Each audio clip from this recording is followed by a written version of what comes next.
القلب لسه موجوع بعد أكتر من 15 يوم على غرق الشاب أحمد حمدي رزق في مياه راس البر، والجثمان لسه مفقود وما تلقاش لحد اللحظة دي. أهل أحمد راحوا دار الإفتاء المصرية. إيه اللي حصل هناك؟ فضيلة المفتي الدكتور نظير محمد عياد استقبل الأب والأم اللي قلوبهم بتتقطع وقعد معاهم الصبح أكتر من ساعة.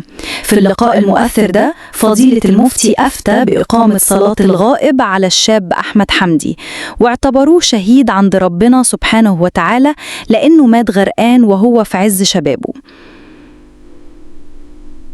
كلمات بتطبطب على القلوب الموجوعة.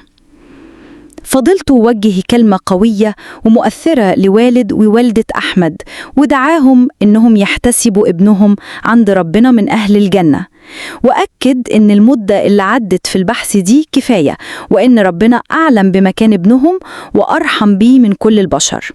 شارك كمان في اللقاء 3 من كبار علماء دار الإفتاء المصرية، وقالوا كلمات عن فضل الشهيد ومكانة الصابرين، وده كان بيحاول يدخل بعض السكينة لقلوب الأهل. بعد اللقاء على طول، بعد ما خلصوا اللقاء، الأسرة راحت صلت الظهر في مسجد السيدة نفيسة، وشاركوا في صلاة جنازة على جثامين تانية كانت في المسجد، في محاولة منهم لأي راحة ممكنة للقلب.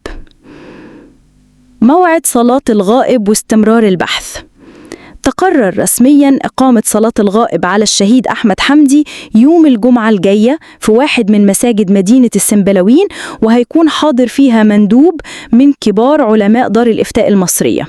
الأسرة أكدت إن البحث هيستمر لحد يوم الخميس، ولو ظهر جثمانه هتتأملوا صلاة جناعة عادية وقتها. ربنا يصبر قلوب أهل أحمد حمدي ويثبتهم على المحنة الصعبة دي، وربنا يرحم أحمد ويتقبله شهيد عنده.